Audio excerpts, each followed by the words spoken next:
காமராஜர் ஐயா முதலமைச்சராக இருக்கிறாங்க. ஒரு நாள் வைரவன் கிட்ட பேசிகிட்டு இருக்கிறாங்க.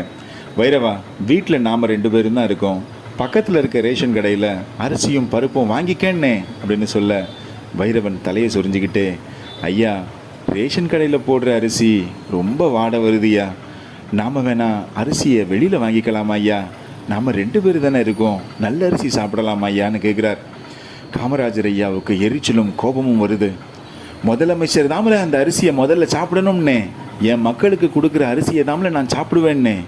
என்னைக்கு என் மக்கள் எல்லாம் நல்ல அரிசியை சாப்பிடுதாங்களோ அன்னைக்கு தாமல நானும் நல்ல அரிசியை சாப்பிடுவேன்னே அப்படின்னு சொன்னாங்க காமராஜர் ஐயா.